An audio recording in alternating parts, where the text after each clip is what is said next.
Testing. We're rolling. Alrighty. Cool. All right. Wait, hang on.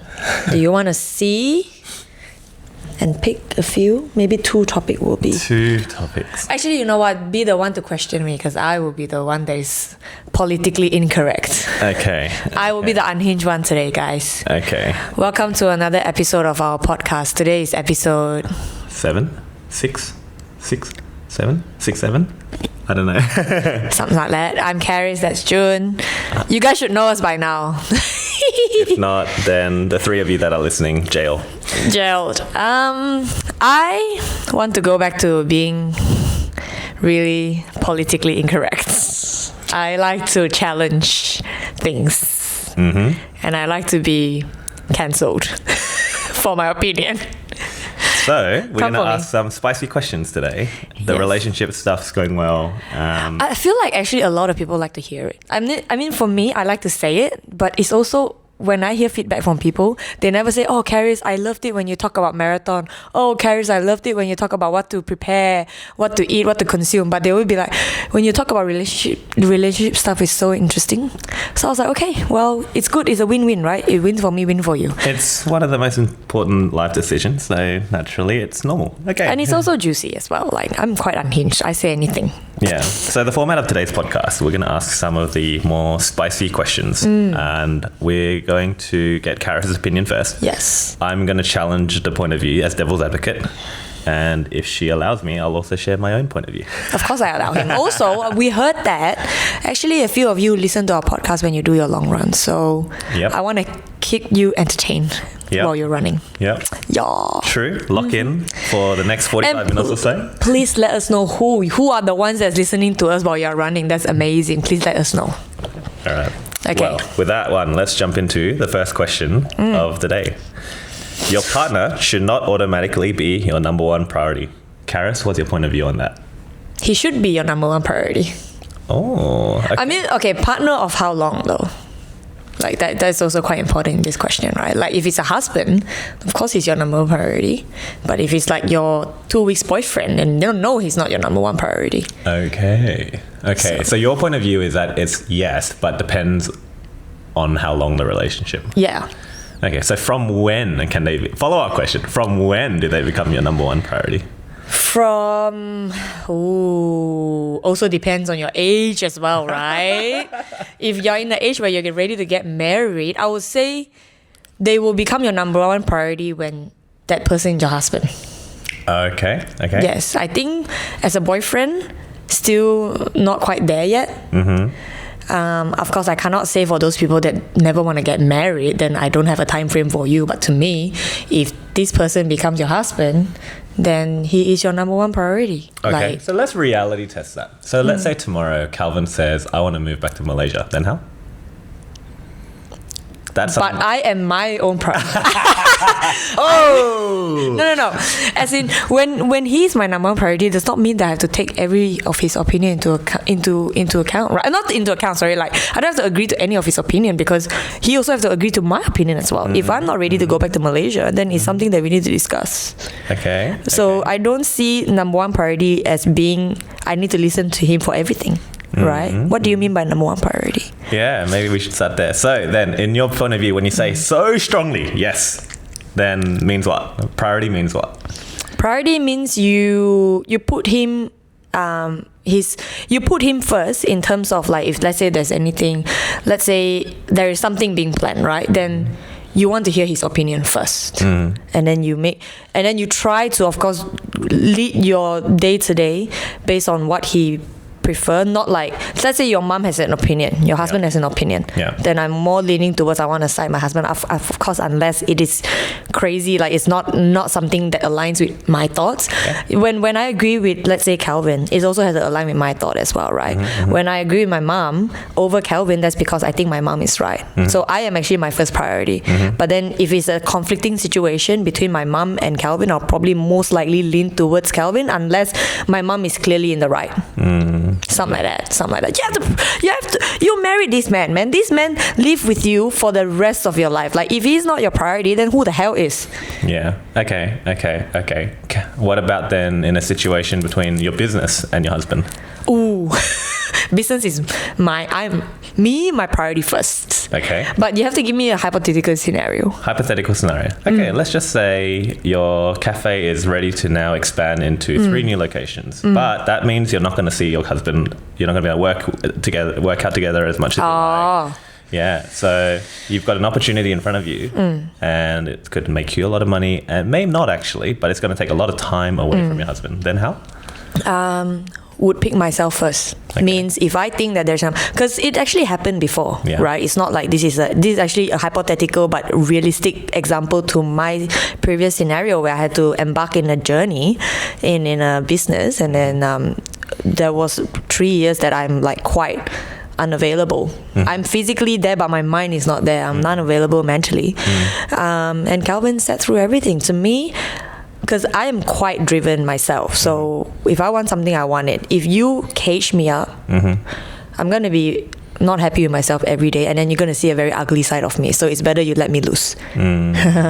So this is not about whether I prioritize him or not. It's more so if I were to say so, I think I prioritize myself over prioritizing your partner. I think you should always prioritize yourself. But of course, like in things where you compare your partner to someone else, then of course I always prioritize Calvin. But I need to make sure that my need is met before I can meet his need. Okay, interesting. Isn't it important to make sure you are happy with yourself? Yeah. But I think also if you are signing yourself up in a relationship, then you're agreeing to play a 2-player game, right? Yes. You're not playing a 1-player game anymore. You're playing a 2-player game. And so let's say in this scenario, hypothetically, your choice to make your business your priority and focus on yourself leaves your partner feeling very alone and unsure about themselves and the relationship. Yeah. Then how do you balance that? Of course, when I say that, it's not like, I don't mean like I strictly, if I want it, I want it. Of course, it has to come through, we have to go through a discussion. We have to talk about it, and also you have to also weigh, right? Let's say if you have a kid at that time, then for me automatically I will step down.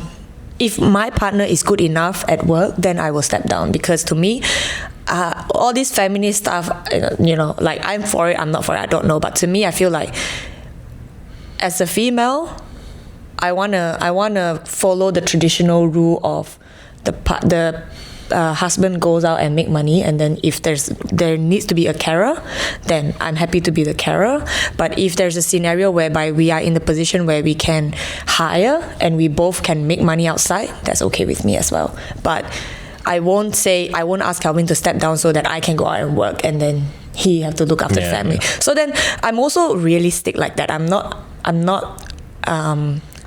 someone that is non-negotiable or like cannot be discussed, right? Like if I'm in the life stage where it's clear that if I don't do it now, I don't have a chance anymore, and this is the perfect timing to do it. And if Calvin were to stop me, then something is not right with him. This is not the man that I want. I want a man that can support my decision and can see my vision, but understand that I'm not being unreasonable with my request as well. And I can be discussed, I can be negotiated. I just need to be, you have to give me a valid reason as to why I shouldn't progress with what I want. Yeah. No, because everyone says they're tolerant until their boundaries are tested.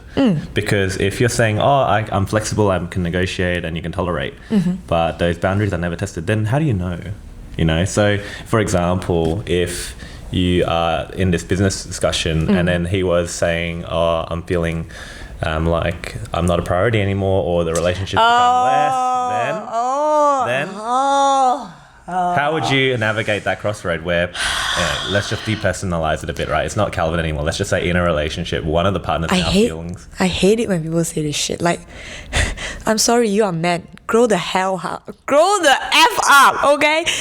I hate it. I'm sorry, I hate it. When a man come to me and like go, like I say, I am very reasonable. Okay, I'm not running for president. I'm not gonna be super busy. But when a man start doing that shit, I'm so sorry. I'm not supposed to be cursing, but this thing like literally make my blood boil. Like, if you cannot step up and be the man that you should be, please don't drag me down. I'm sorry. I'm sorry. If you want to be a loser, stay where you are. Don't drag me down. It's like, what do you mean? Oh, you're always busy, you never care about the relationship. And then this partner is at home not making money. If you want me to step down, then you better be the one to make the money. If you can't make the money, then you don't bloody stop me. So a woman no one wants to work. No one likes to work. No one wants to go out and stress about work every day, especially a woman. If I am in the position where I have to do that, that means it's your problem. You didn't make me feel safe. You did not make enough money for the household for me to feel like I can actually be a woman that don't have to do anything. So if you dare tell me in my face that I make you feel lonely because I'm out there hustling all day, get yourself checked. That's fair. But what about in a scenario where you might both have enough financially? So that's why I say I am negotiable. I am reasonable. Unless you're speaking with someone that is literally like, I love work, I don't care, then okay, I get it. But for me particularly, I need to be justified. You need to justify why. You need to justify why I could comfortably stay home and be happy with what we have. Yeah. To me, it's simple. If I can spend, I can go on trips. I can be pretty much mind free about finance. Then I'm okay. I don't need to work. If our house is paid for, we have a few properties laying around, we got funds everywhere, we got funds in share trade, whatever. You know that you always have something below. Then okay. I don't want to work, Christ. I'm happy doing podcasts every day. I don't need to work. Yeah. Any woman that say I love to work or I want to work, I need to work is because I'm not saying Calvin is. I'm just saying if they're in this position like what we discussed right now, then check yourself first before you go and blame your partner why they don't spend time with you. Yeah. Why do they have to go hustling? Do you think working is fun? Hell no. True. That's true. Simple. Yeah. Whoa. Blood's boiling. Oh my goodness, I hate it when males start to say this. Come on, it's very emasculating. Don't say this shit to your girl, okay? Yeah, I think it comes down to my counterpoint to that again, because I'm going to play devil's advocate. Because do it. Give it to me. I think it's important that for the guys out there, if you have a genuine concern, emotional, financial, whatever it might be, I think it just comes down to how you bring it up. So for example, if you go in very heavy and it's like, oh, it's I want to talk to you and I want to talk to you about how I'm feeling these days, or it's just no one's going to enjoy that conversation. Actually, it doesn't matter what the topic of the conversation is. It's just not going to be a fun conversation. And so I think if you have concerns or if you would like to see a change, I think it's, whether you're a guy or a girl, think about what do you want from the conversation. If you have a desired outcome that you want, say for example you want to spend more time with your partner, don't spend all of the time talking about your feelings and your problems for the first 30-45 minutes, because by then the other person may already be pissed off. Instead you might want to consider just say for example you feel like you're not getting as much quality time with your partner, then just jump straight into, hey, I've actually, what's your calendar looking like next week? I've actually got the idea to book a really nice dinner for us. Done. I'll be there. Done, I'll be there. You don't have to go through the whole roller coaster. It's like, you don't spend time with me anymore. Like, shut the fuck up. Sorry. I have to just beep it out, okay? Just shut the F up, okay? Just make plans, all right? I've never heard a partner or in a relationship where someone is proactive enough to make plans to then make that quality time and then the other person says no. It's like you can sit there whinging about the problem, or you can actually take agency and take responsibility and go, all right, well, I want to see something different, do something different. So it's so simple. It's so simple, man. Okay, I can't say so for women because I'm a woman, but man, it's so simple.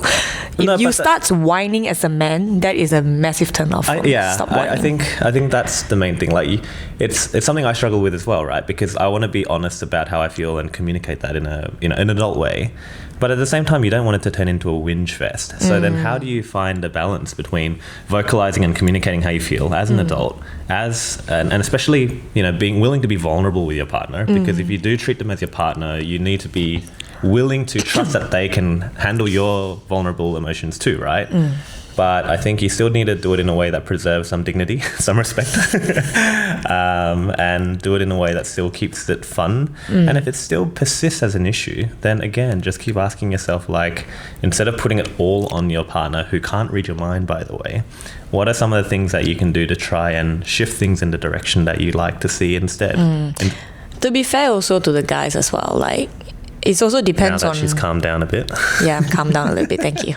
But it also depends on how understanding your partner is, the girl side of the partner. I mean, like right now we are speaking to you as if you are dealing with someone that is reasonable, right? There are a lot of girls out there that's not reasonable, that's hard to deal with. Then of course you need to take extreme measure. We are now speaking for a relationship whereby the guy and girl have like pretty decent understanding with things, like we are logical. Pick your timing. Don't ask her straight after a long shift, or as soon as she walks through the door, or if she's hungry or not yet showered. Like, yeah, hungry, never. Please don't try. Like, you know us, we get hangry. If we have to explain this stuff, this podcast is too advanced for you. Yeah, if you have not really you don't understand this yet, then maybe you might have to tune into a beginner podcast. This is more like an advanced tactics. If anyone's watching a video, you please zoom into my face and see how disgusted I am when I talk about men like this. Yeah, not as boys at that point. Okay. Let's move on to another spicy question. Yes. Would you date someone significantly less successful than you?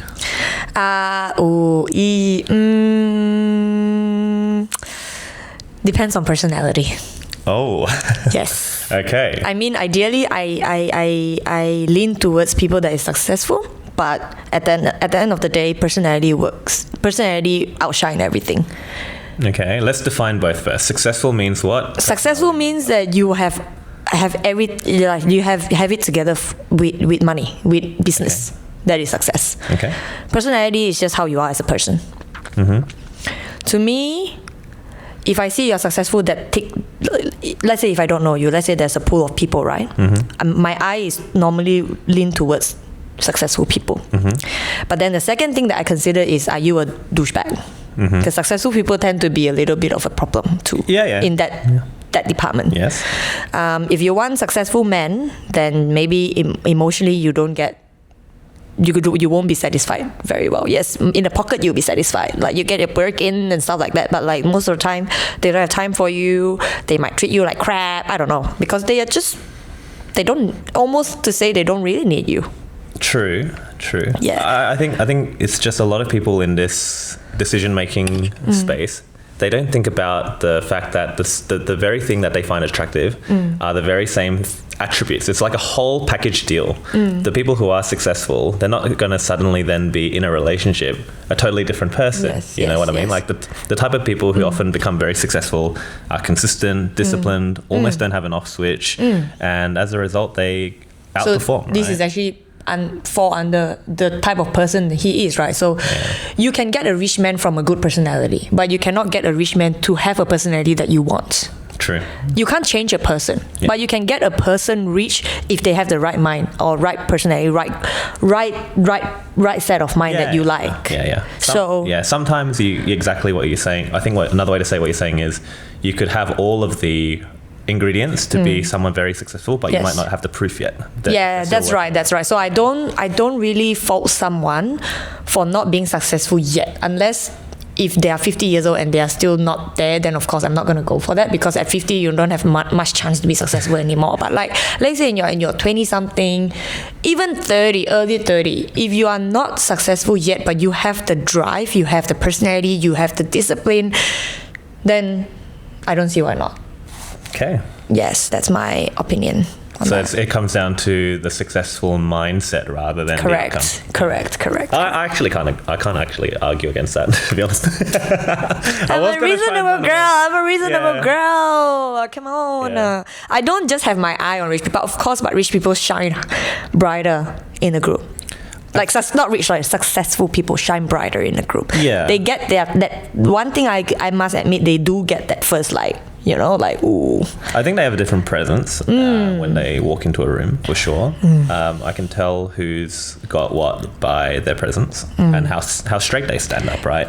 Yeah. To be honest though, I much prefer you get rich with me than I become rich because of you. What do you mean by that?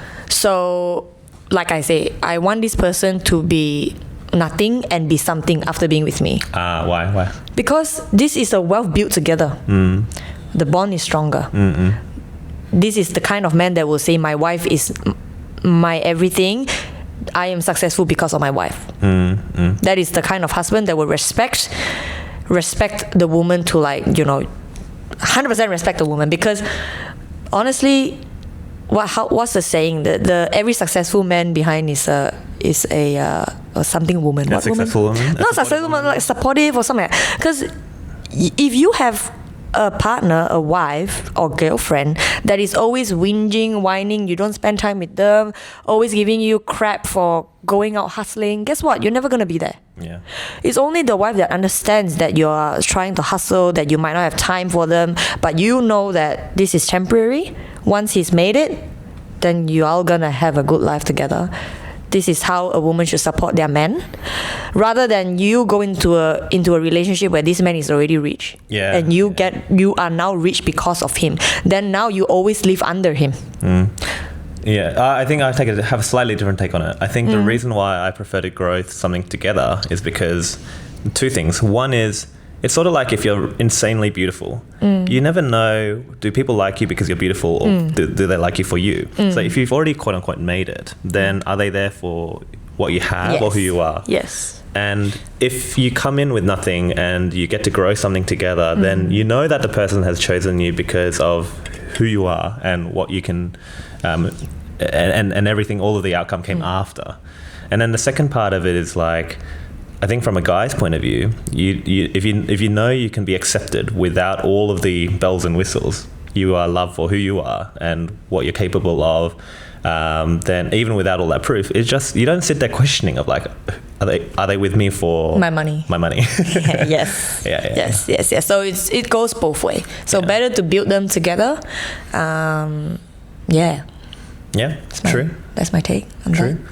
But I think there's then, if we had to argue the counterpoint of view, like someone who has a lot less economic, let's say, parity, right? So, means like your life is literally like one is here, one is here. Yeah. I cannot date. Okay. Because the life trajectory, life perspective is literally not the same. Like you cannot mix oil and water together.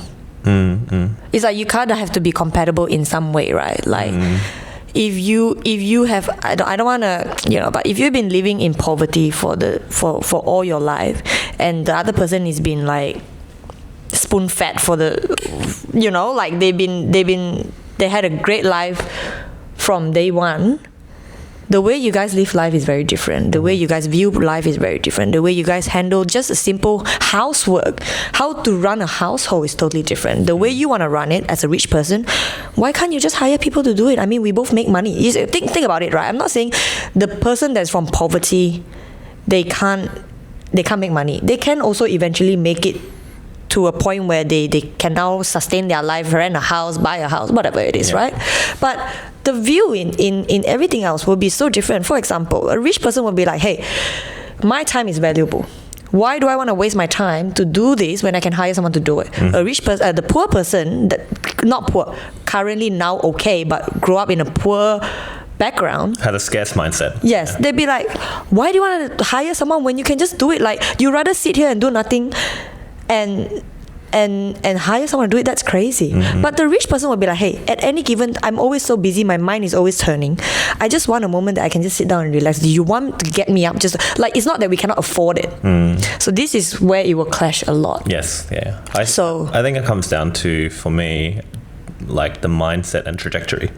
So I think what I've noticed have been very successful people, they all have growth mindset. They're adaptable. They don't have this fixed view of the world and they don't have a scarcity mindset. They have an abundance mindset. So what I mean by that is like they don't think in terms of like, oh, this is the way it used to be done, or this is the way it must be. They look at problems as opportunities, and they see every problem they see, they think, oh, it's an opportunity for growth or to make some money or for development. They're very glass half full kind of people.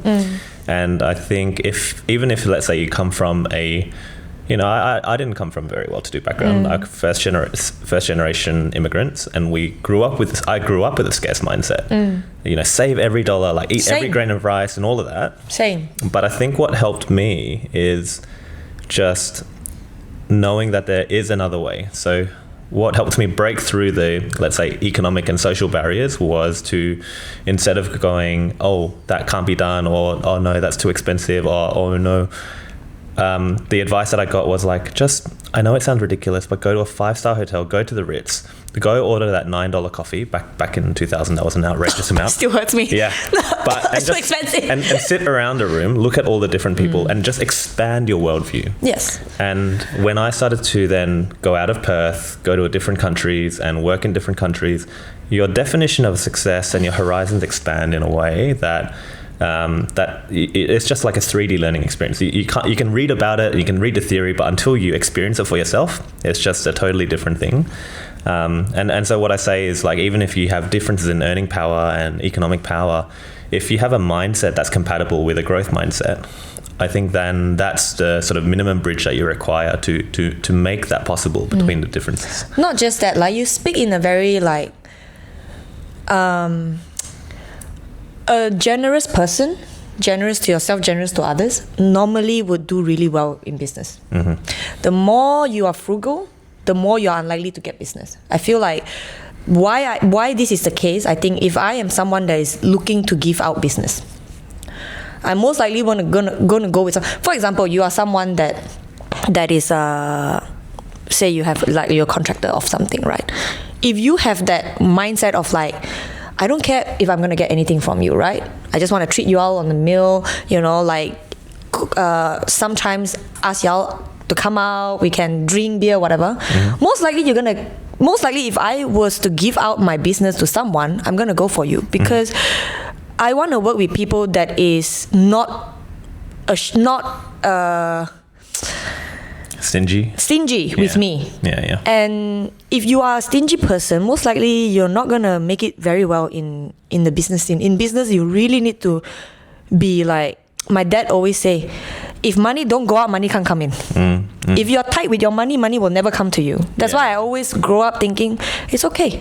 Today I drop $1, tomorrow I'll make $100. Today I give out $10, maybe this person will return me $10,000. I don't know, but if you keep thinking, oh no, like, you know, like that I don't have a reason to buy him a meal, like he's never gonna give me business, like we are not in any way connected. Guess what?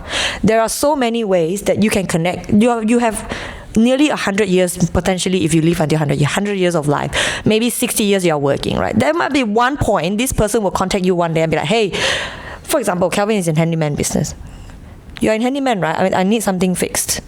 This is how people remember you. But if you're frugal, you never want to take the step to want to, like, you know, then you'll never. Yeah. I agree. It's simple as that. Yeah. I think that's right. Like, another way to say it is, if you only try to keep your cup full and not drop a single drop of water, you'll never make space for what can come in. And I think so many people, it's like that abundance versus scarce mindset. You're so scared to lose what you have that you don't, like, the same situation. I would see it as, this is an opportunity to invest into the relationships, into the people around you, and everything that we do is so commoditized now, especially with AI. The difference is going to be how someone feels around you. Yeah. So I mean, of course, there are going to be like 1 to 2 cases or even 3, 4, 5 cases whereby these are like negative investment, right? You put the money out, they don't come back to you, but so what? Yeah. Why if you got so much time to think about all this, those time that you go and stress about all this, you could have gone and done a lot more things that can make you the money back already. So I wouldn't, like, it's not a money that will kill you. Will not put, unless you are really like living on the line. I don't want you to be doing that if you can't even put food on your own table. But this is when you have no problem living your day to day. This is the difference between a fruit, like a what mindset did you scarcity mindset. A scarcity mindset versus a abundance mindset. Yeah, there's a difference there. Yeah, and I think and that's what I mean by, that's the bridge between, let's say,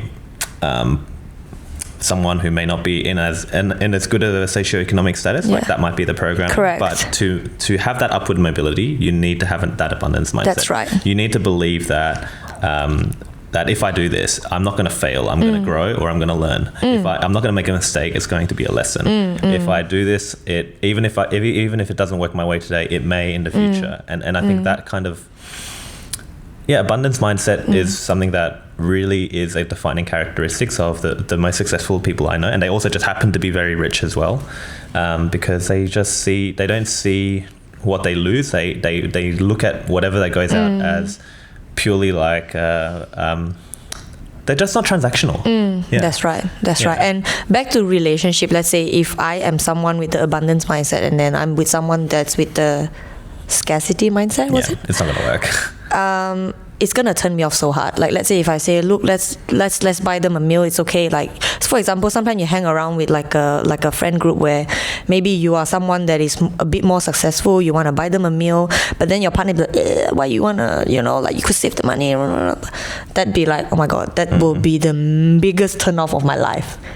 So then comes back to whether or not both of you are compatible. If there are so many things in life that you guys literally can argue about, and it's not. It's very difficult. Very difficult. So not in the same socio-economic, I just don't see how it will work out. Like in China, why do people, like Chinese family, why do they always want to make sure that, you marry someone that is around your level? Because there is a reason for it. You don't want to marry, I know love win whatever, but I'm sorry. Love win until you have to face all this. Yes. Yeah. Okay. I think because just in the interest of time, let's move on. How many minutes are we? We got 14 minutes left. I told you we cannot. You said let's cover all 10. No way. Okay. All right. This is an interesting one. How much privacy should you have in a relationship? How much privacy should you have? I feel like.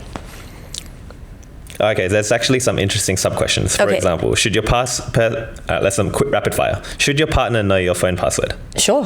Is checking the phone ever justified? No. Okay. I mean, if you want to check my phone, I'm gonna ask you a question. Do you trust me? Yeah. Yeah. So there is an issue. If your partner wants to check your phone, it's either this partner is crazy or that there is a trust issue between the both of you that needs to be resolved. I'm okay with you checking my phone. To me, I want to know why you want to check my phone. That is my main concern. Why you want to check my phone? Yes. I'm okay. I don't have an issue. You can have my phone. Calvin has my phone all the time. Take video for me. He's my phone all the time. But if you ask, can I check your phone? I need to know why. If your why is justified, go. Yeah. Because I think that's right. For me, if you were to say, can I check your phone? You're sort of missing the point. It's like, hey, have the adult conversation. You go like, I am concerned, like something's on my mind. Yes. About whatever it might be. Yeah. I'm checking the phone because this is on my mind. Like you sort of skip the conversation that you should be having as a couple. Yeah. So I think yes, privacy. Yes, you should have boundaries, and each person in the relationship still has a right to privacy. That's my take on it. But I do think there should be transparency. Correct. Meaning to say that it's like an open book policy can be, not checked upon. That's not the right word, but like that. I get what you're trying to say. It's like you have your own private time, but then they have access to information of your private. Let's say, for example, what did you do today? You have no problem letting them know. Like you don't want to keep that a secret. It's not a secret. Yeah. But when you're on your private time, they should not invade. Yes. But then they can have access to knowing what you did. Yes. That's called transparency. Yes. But does not mean that when you have a private time, they have to be there all the time. They have to question you what you're doing all the time. So now this also comes down to how frequently are you updating your partner to make them feel like it's okay. I trust you. Like I just need to know overall what you're doing today. You don't have to tell me the nitty-gritty unless you want to tell me. But the other question is then why do you feel the need to check in on your partner that often anyway? Right? As in they check in or me telling him? Both. Like so, for example, why would they need to like, where are you? Like that's I think there's. For me, I have a habit to letting Calvin know like my rough location. For example, I arrive at the cafe. Yeah. Sometimes I forget because I'm rushing in. Then after I'm like, oh, sorry, I forgot to tell you I'm already at the cafe. I'm having lunch now. Yeah. But I don't have to tell you what happened at my cafe, what time did I arrive, where do I park, or what did I meet, who did I see. Or like, like tonight, if I'm going out, I'm leaving now. Just FYI. You can ask me any question. What happened tonight? I have no problem with that. But I still, until today, is my nearly 10-year relation. I still feel like, come on, if you're not even giving a basic update, then what are you talking about every day? Yeah. You need to at least know what's up. Yeah. It's like when we have a habit of sharing what we eat. Like, lunchtime, take a photo. Yeah. Sometimes I don't even read it. Kevin's like, did you see the photo I sent you? Huh? What? When? What time? Let me check now. But it's a habit. Yes. It's a habit. Yeah. So then, if you have this habit every day, then it's almost like you give me no reason to have to ask you. So I think that's the point I'm trying to say. Like, there's a difference between transparency, where then we can share everything and anything. But then the privacy is about the push versus pull. So I'm happy to push everything. Yes. There's nothing I won't push your way or share with you. Yes. But then the privacy part, it comes down to pull. Like, there are some areas where I won't like it if you pull too much or too often. I would like to have areas of my life I'm ready to share when I'm ready. Or question. For example, if I want to have a girls' night, yes, those are private conversations between the girls. Yes. I don't want you to know, then you don't force me to tell you what we discuss. You know clearly we're discussing about men's. Then I don't know if this is relevant to what we're saying, but that to me, if I say we just have girl talk, nothing you need to know. Okay. Oh, for sure. Yeah, I think that's that's another good point, because sometimes, like when you say, especially with married couples, some married couples I know, they tell each other everything, including all of the bro talk. Sometimes it's very stupid. For example, some things is better not told. For example, if your mom say something about your partner, and you go and stupidly tell your partner, that's not necessary. My mom said this. You stupid? Yeah. Are you trying to create this hate between your mom and your partner? Something must be held inside. Okay, you try to mend it, you try to manipulate, you try to fix it without that person, either party, knowing that you have this information.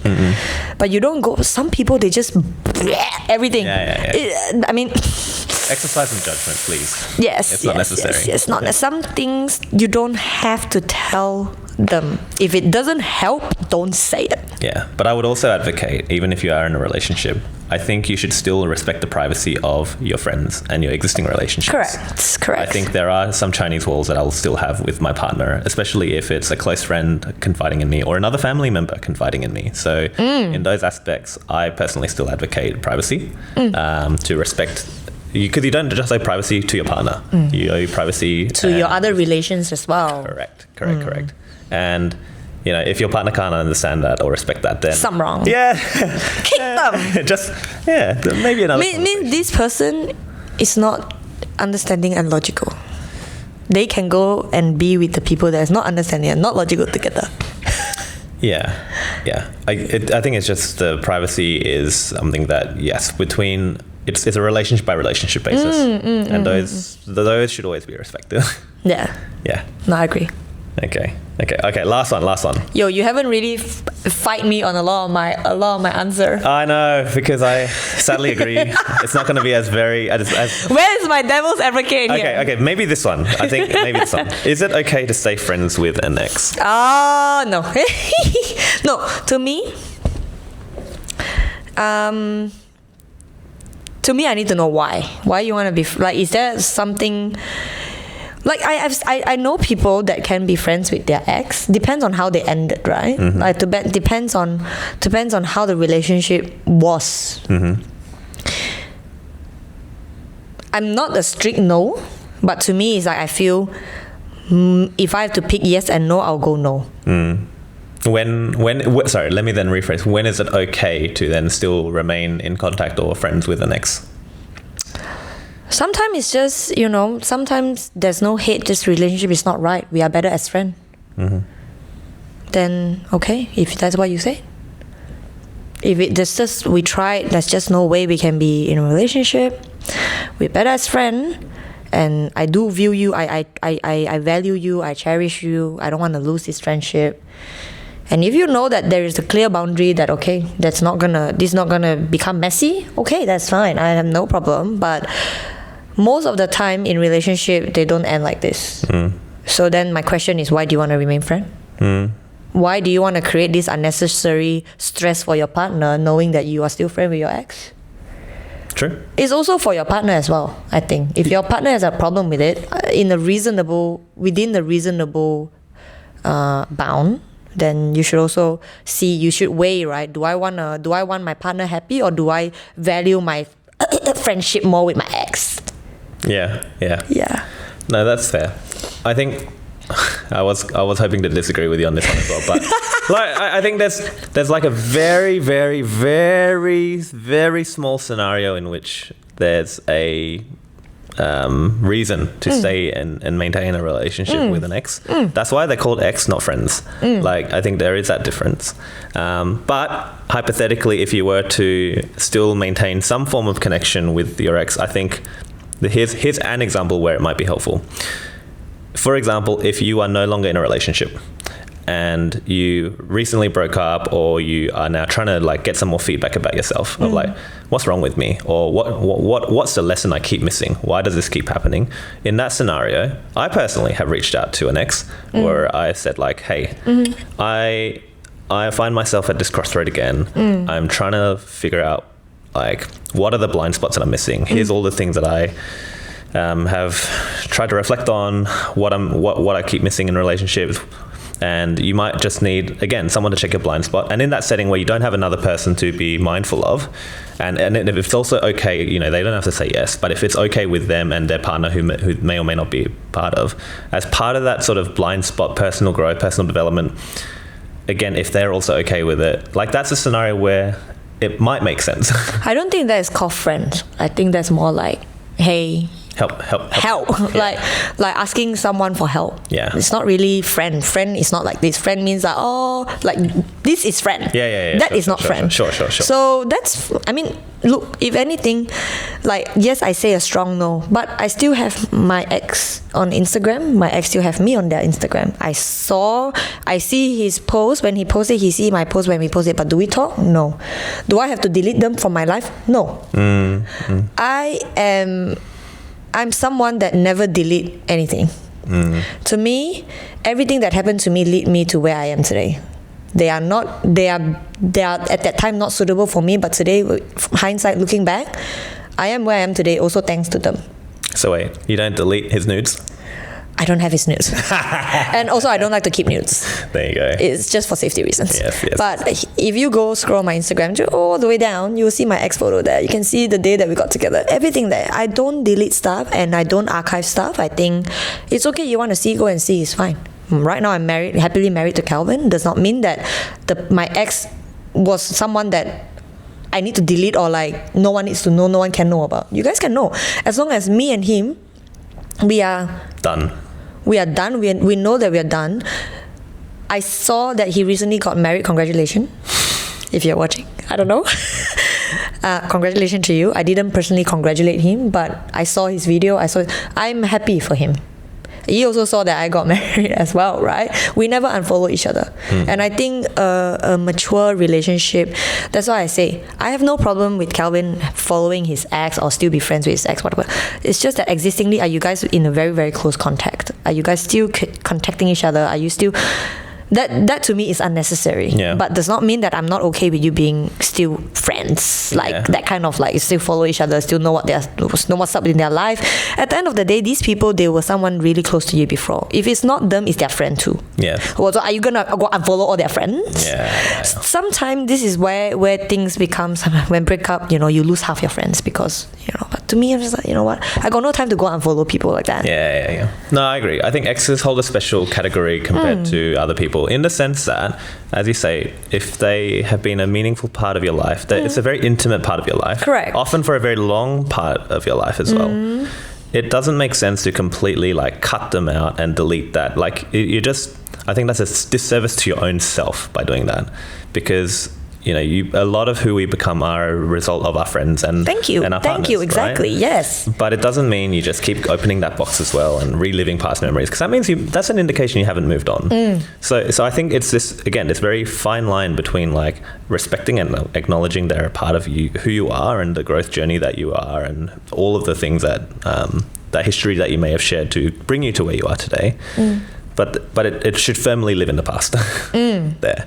It doesn't mean like you can't keep. It doesn't mean, because I think asking someone to delete and completely cut off access to that past, it's just fundamentally inhumane. Like, as a human, we cherish our memories. That's why Alzheimer's is such a cruel disease. To lose connection to that is, I think, so cruel and inhumane. It's not like right now being back. It's not like oh I want to follow him. It's just, to me, it's just like, let it be. Let it be. Just let it be. Oh my God. It's every connection that you had before or you having now or whatever in the future. It's a journey. It's a journey. There's no need to delete. There's no need to reactivate either. There's no need to reactivate. What is in the past, keep it in the past. Fair. I'm genuinely happy for him. He's genuinely happy for me, I think. If you're out there, just leave the thing is, he's still following me. Yeah. We just don't find any reason to unfollow. Yeah. And that's fine. That's normal. Yeah. Yeah. And this is like, if I can follow you and be genuinely happy for you, that means I'm genuinely, this is DONE. Done. Yeah. Nothing can literally activate anything. Yeah, that's true. It's the same for my exes. If any of you are listening or watching, it would be to I don't know how many. I only got one. Shh.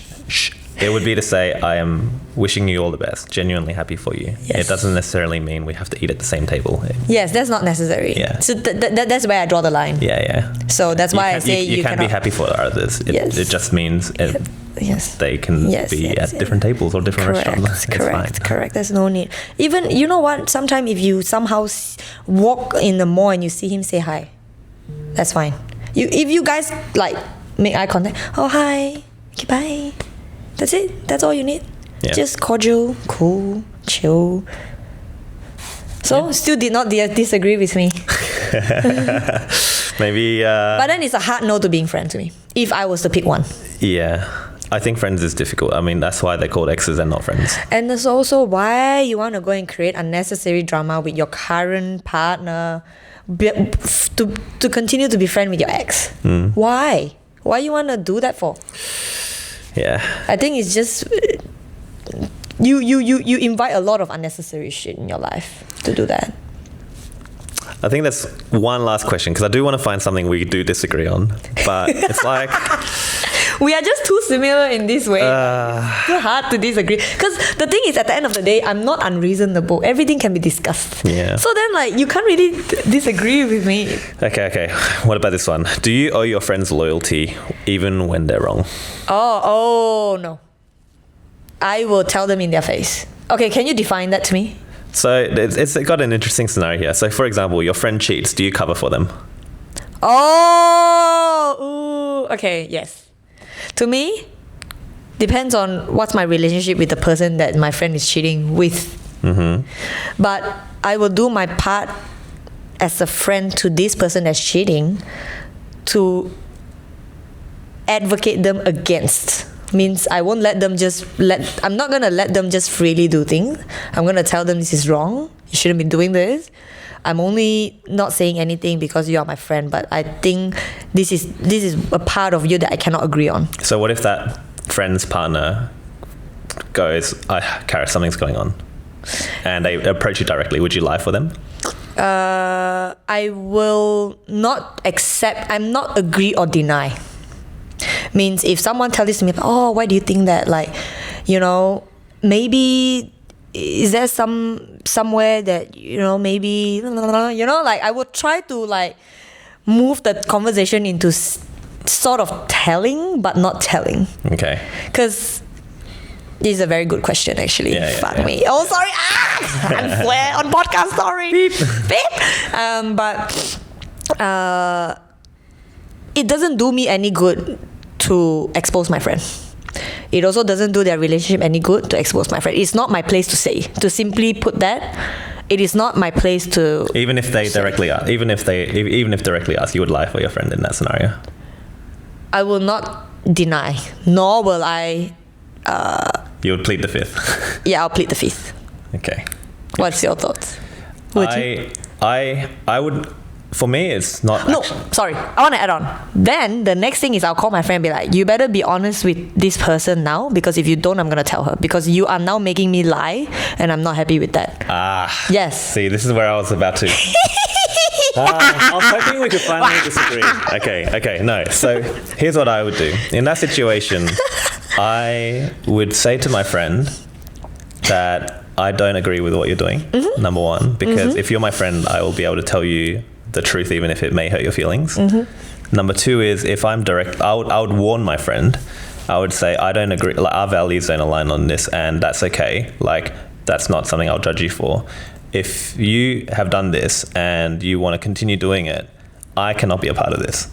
I would say, and I would be upfront with my friend first. Loyalty to my friend looks like I come to you first. That's right. And I exactly. say to you that if I'm asked point blank in the situation, because people are not stupid, and then I might be approached, it is greater than 0% chance I might be approached, I am not going to cover for you. I'll exactly. be very upfront with my friend in that scenario. Yeah. And I would say, I'm not going to cover for you. Yeah. So it's up to you. Ball is in your court. You either come clean and or come clean and or, like, you know, fix what you need to fix. But in no scenario, and I'll just be, loyalty to me means I'm going to come to you first and I'm going to tell you exactly what's going to happen in this scenario, whereby I will not cover for you, because I can't lie, because if you're asking me to lie, you're not my friend. Exactly. Thank you very much. It's very well articulated. Exactly what I will do. Damn it, we're not disagreeing on anything. So yes, I will be loyal to you just for the beginning part. If I'm being approached and you haven't taken any action when I told you to, then please don't make me lie. I won't lie. It's because I think for me, it's my own personal values, and then going back to priority, it's my own self, for my own identity, my own ego. And if you're my friend, you should know that about me. Yeah. And if you ask me to lie, then I'm sorry, you're not my friend. Exactly. Thank you very much. So not disagree again. And you got so much cat fur, I need to roll off your shirt later. This is where Nashi was lying down before, by the way, and now it's all on your shirt. Okay. Yeah, so with that, I think you guys who are still listening and or running, kudos to you, because this is going to be you should be about 8 kilometers in at this time. Yeah. Keep going. Wrap it up to 10. And for us, I think we should wrap it up here. Wow, that was a fun. This time I'm very, I know what I'm saying. Last week I was literally falling asleep. Because anything that makes my blood boil, because next time, can we just start a podcast that makes my BP go up first? Yes. And then I'll be awake. She won't need creatine, she won't need caffeine. I don't need anything. I just need my BP to go up. I just need to hear some really ridiculous thing and then make my point, and then I'll be very, like, you know. All right. Well, look, this is interesting. Yes. It was fun. That was really fun. I like that. I like that episode. And I think listeners will like that kind of episode. I mean, as long as we want to stay really informational, really whatever, but this is what people really like to hear. It's true. It's both in the social settings and just conversations I've had this week with you guys who are listening. This is a topic that keeps coming up, so we're here for you guys. And you know, also surprising to me, actually, a lot of people are very poor at social cues. Like a lot of time, what we are saying makes sense to us, right? It's like something that is like instinct to us. Yeah. But then a lot of people just can't. They need to hear it. They need to, like. This is why people have self-help book and stuff. Things in self-help book make a lot of sense to us because we lead our life the way it says, but then a lot of people cannot grasp a lot of all these things. Yeah, I mean, there's two reasons for that, and I can speak from self-experience. One is if you're in the middle of a situation, like if you're drowning, that's not the time to learn how to swim. Like if you're at the time of incompetence, you can't expect competence. Correct. The second portion is, I think a lot of people actually know what they need to do. They just don't like the answer, so they're hoping for a different answer. It's like, you want to lose weight and get in shape. Okay, it's not a secret. You got to just eat less shit and move more. And you want... Stop saying shit. Oh, Beep. beep. Or oh, okay, sorry. Like the goal physique that you want, it's uncomfortable. Again, it's not a secret. You just got to push through the discomfort. That's it.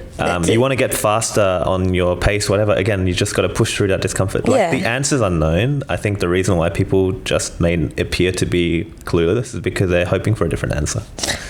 I guess you're right. I don't know. Anyone that comes to me, you know me. I'll give you the real answer that you won't get anywhere else. Like, you want to be grilled, come to me. Yeah, fair. Be the perfect person to grill you. Yeah, no, I've been... Ask Dre. Love you, Dre. Love you. All right. Well, with that, let's wrap it up. Okay. Thank you. It has been fun. Enjoy your run, guys. See you next week. Bye-bye. Bye. Bye. That was fun. I like that.